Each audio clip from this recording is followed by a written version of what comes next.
Okay, we're going to go over this review for 2.5 and 2.6. Okay, some of this is going to be calculated, some of this is not going to be calculated. Okay, so you have this 100-gram sample at time 0, and then the radiometric. So it looks like this stuff is going away because the numbers are getting smaller. Okay, and then after every week. Now, I'm not sure what the 6-month period is, but we're just going to assume that it's at the end of every week. Okay, now generally you'd put this into L1, and you put this into L2, and then you do a stat calc 0, and it would give you these numbers, but they did it for you already, so this is nice. Okay, so find the time t predicted given the exponential is 50. So you could see it's going to be in between this 4 and this 5, okay, because it's going down. It's decaying. So we need to do this. We're going to use it. This is going to be a calculator section. So now it says show the setup as well as your solution. So WT is 50. So we're going to put 50 in for WT, not for T, for WT. So the setup is 50 equals 102.306 times 0.8693 times T, or to the Tth power. Now what you're going to do is we're going to use our calculator. I'm going to put this in my Y2, and I'm going to put this thing in my Y1. And then we'll mess with the window levels, and we're going to see what's going to happen is when you put this equation here into your Y1, it's going to look like this. Like this would be somewhere around 100. Well, it'll be like 102. It's going to be decaying. So that's going to show up, and then you're going to see a line at 50. And we need to find this intersection right here. And that'll get us the T. So pull up our calculator.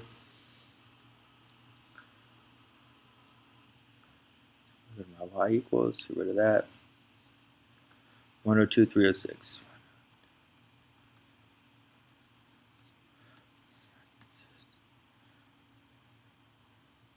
0.8693.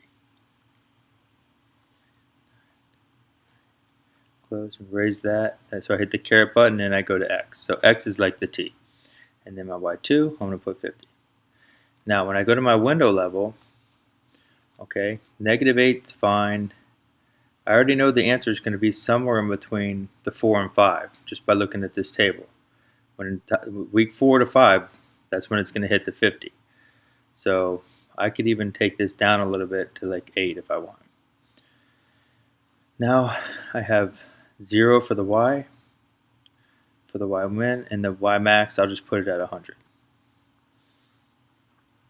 Okay, and hit graph. And this is where I'm looking.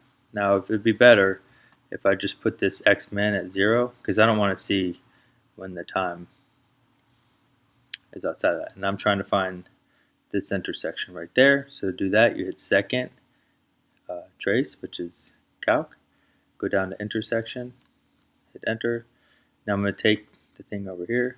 When you hit enter, it's going to jump to the other line. So I'm on the function, I'm on the Y102 thing right now. I click it, see how it jumps to the 50? If you click it again, and it says guess, and click it one more time, it tells you the intersection. So at 5.111, it's 50. So your answer is 5.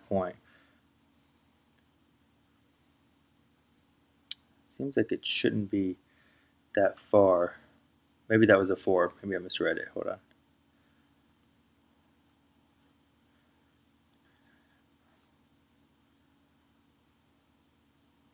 Okay. Okay, so we got 5.11. Now this might be a little tricky because you'd think it'd be in between the 4 and the 5, but these are models, so they might not be perfect. So this is the answer. Okay, so now this P should technically be a W. So we need to find W5. Now to find W5, you're putting 5 into the T now. So this is going to be W5. So technically this shows work. That'd be 102.306, 0.8693, and you want to put 5 in here. Sorry, 5, not T. Okay, so to do that, depending on the calculator. Now look, I have that equation stored in my y1. So if I second quit out of this, now y'all taught me this, it's alpha trace, y1. Now some people might have to hit vars, y vars, enter to get this y1. Put the open parenthesis, put the 5, close. Now this is going to put 5 into that t for you. 50.786. So you could do 50.787, or you could say 50.786. Both of them are going to be right. I'll just do 7, 8, and then I'll put weeks here. Oh, sorry, that's not weeks. That's not weeks. This is the amount of bacteria. Because you put time in here for 5 weeks, this is the amount of, this is the weight. So make sure you use units there. This should be weeks. So I forgot my units. Make sure you put units. Okay, so now we need to find the residual. We need to find the residual. So the residual is the actual weight.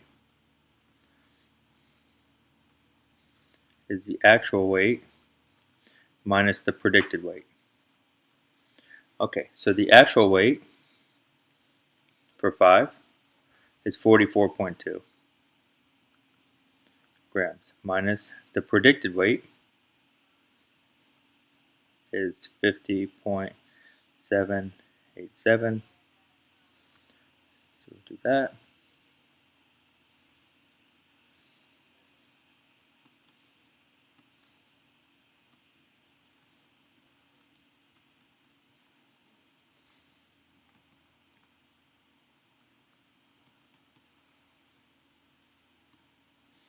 So I got negative 6.587 grams. Okay.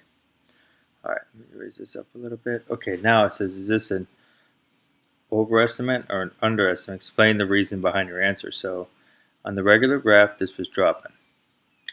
So at 5, our prediction was 50. So this was the prediction. When you put 5 into this equation, it's taken to this line.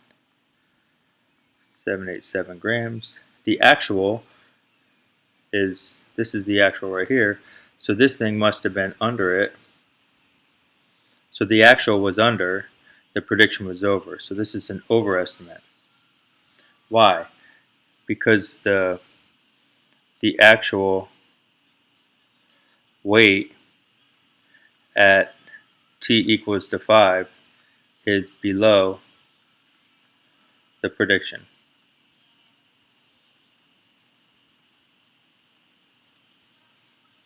At t equals 5. Okay? Or I mean, you could either said the prediction is higher than the actual. That's why it's an overestimate. Alright, so this is nice that you didn't have to find this. They gave it to us, so just know how to work backwards and forwards. For now, you're going to have to use the calculator to find this 5.111. We do have strategies that we're going to learn next in this quarter that'll teach you how to do it without a calculator. Okay, next question. Okay, so they want us to look at a scatter plot. Which model is better? To do a scatter plot, just recall that we have to do stat and enter. That's going to take us to the list. If you have data in the list you don't want, highlight on the L1, hit the clear button. So I don't want that, so we have 3, 5, 7, 8, 10.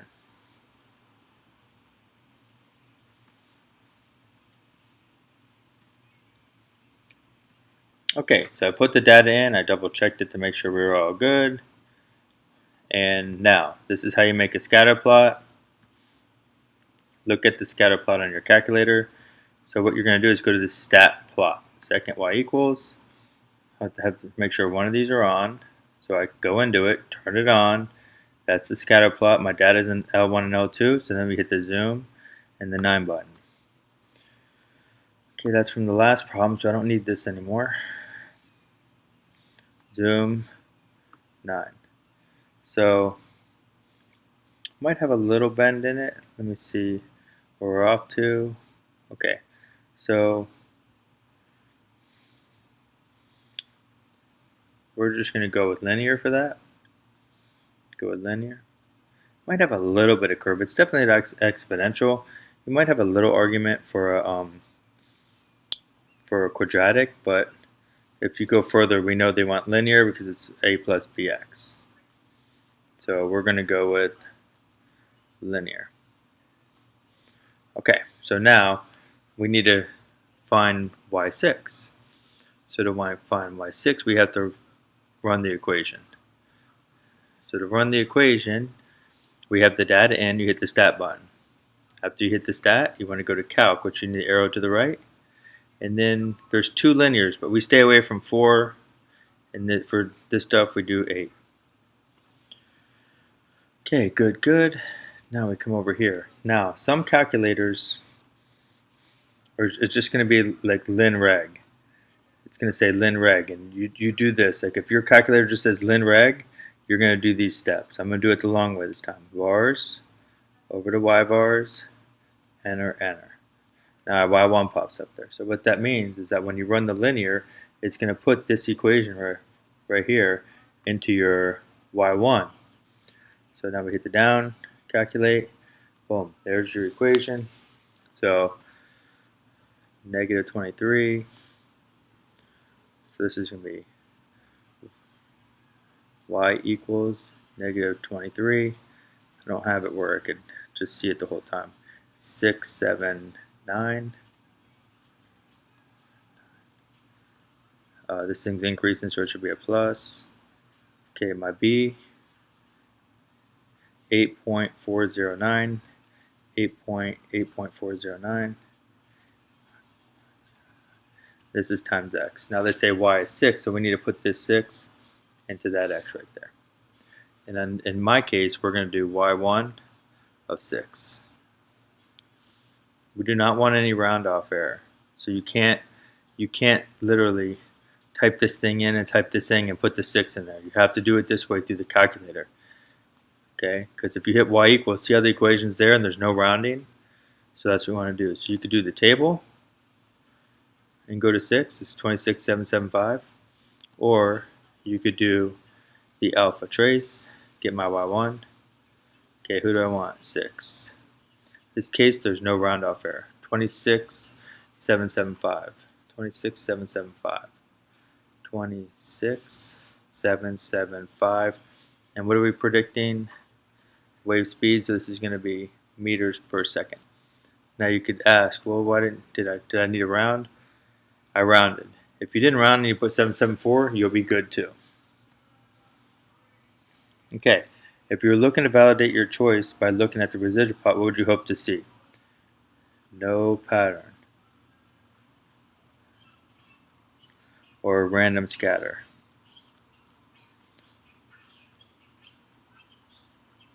So on this one, I'm not even sure if we'd have it.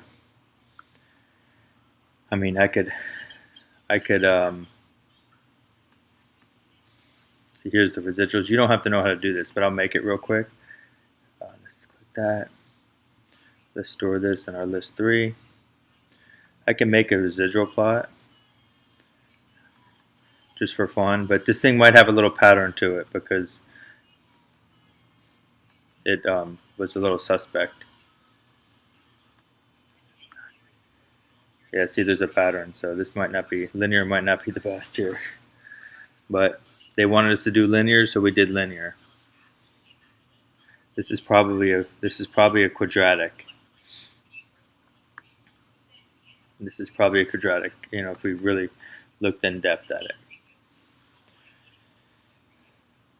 Okay. Like what I'm saying is this is probably a quadratic.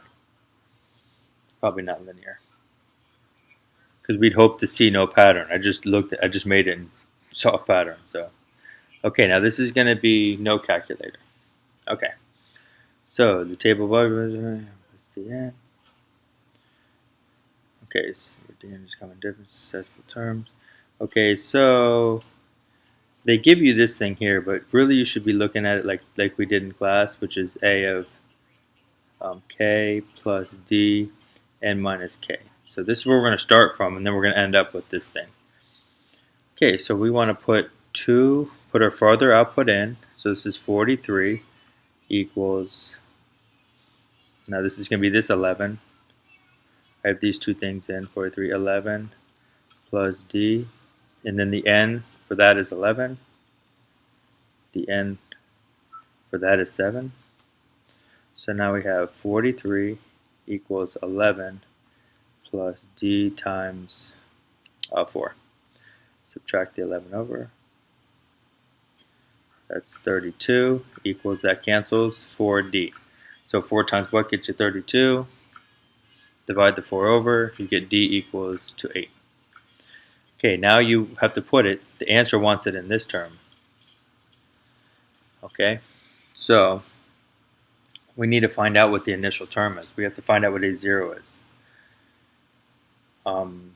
Or what we could do, I'll show you another way we could do this. We could go back and do AN equals, okay, let's do this 11. I'm doing this point real quick. That's 11 plus 8 and minus 7. So basically I'm doing like this, but I'm not including this and this. I keep this as my A of N, I keep this as my N. This might be a better way to do it. So to get my A of N, which is this guy, I'm doing 11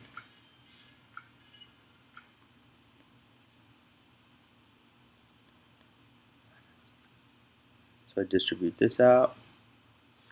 Now this is going to be 8N minus 56 plus 11, so down 10 and another one. So I believe this should be 80, 8N minus,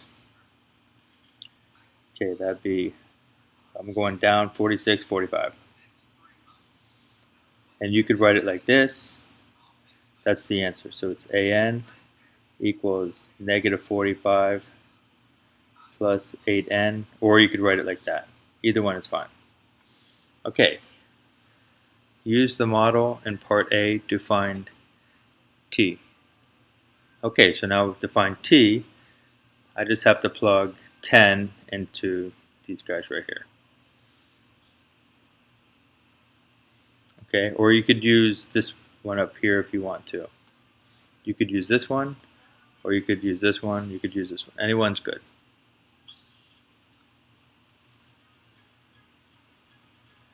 So this is 80 minus 45. Okay, so 80 minus 40, I believe this is 35, but I'll just double check. I'll just do it the long way. Okay, good. Okay, according to what is the value of N when A of N is 75? So now I'm putting this thing into here, or putting it into here. Sorry, I don't have it there. Just working backwards. So this is 75. This is your work. Negative 45 plus 8N. You're just working backwards. I put the output in. Now I'm trying to find the input for that output. So we're going to add 45 over. Hope this comes out. That's 0, 8, 120. So 8 times what gets you 120?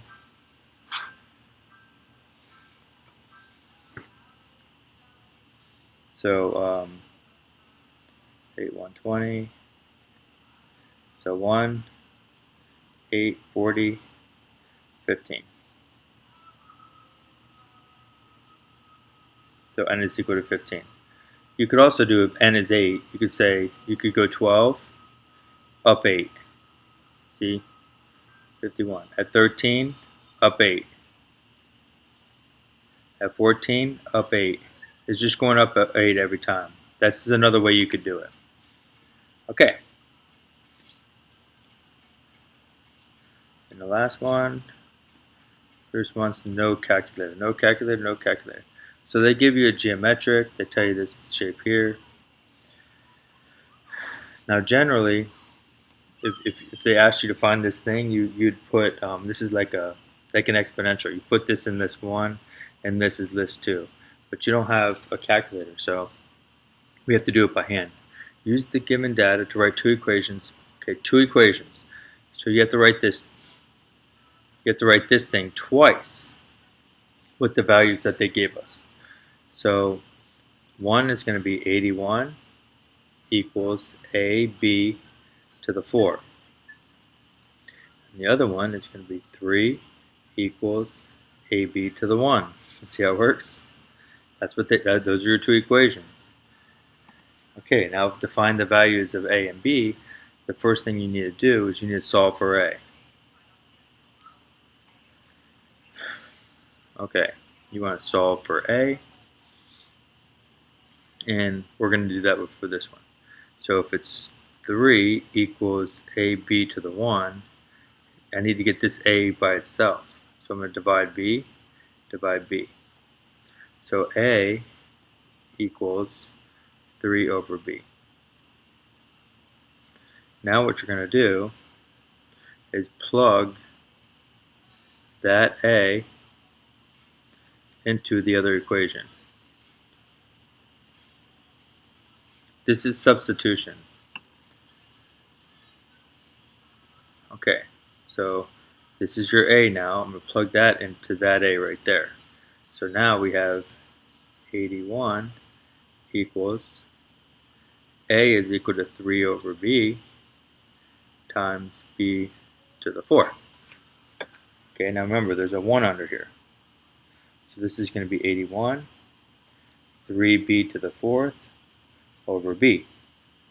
So now you could simplify that B fourth and that B, and that's going to be 3B to the 3rd.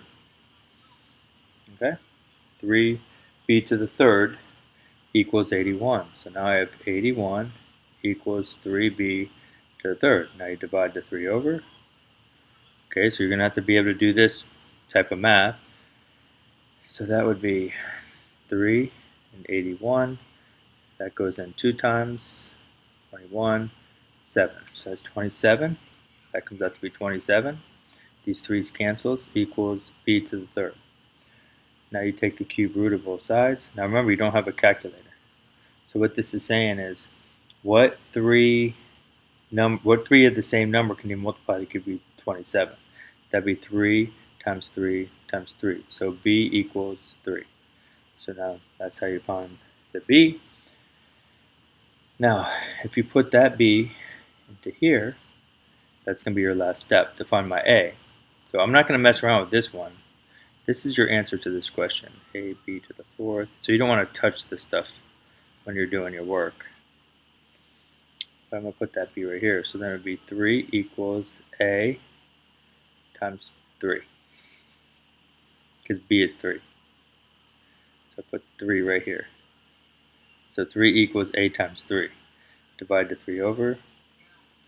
A equals 1. Okay, so your A is 1, your B is 3. So your final answer, that is your final answer. So I didn't give myself enough room here, but we want to use this model. So here's my model. G of n equals 1, because that's my A, and my B is 3 to the n. And they want us to find S. So you need to put 3 into here. So G of 3 is 1 times 3 to the 3, and you get 27. Because 3 times 3 times 3 is 27. And that's how you do one without a calculator. So if you get lost, watch this, go back and do it again, do it again, do it again, do it again. Go through the steps, and then you'll get it. Okay, and I believe that's it. So good luck, and hopefully it helped.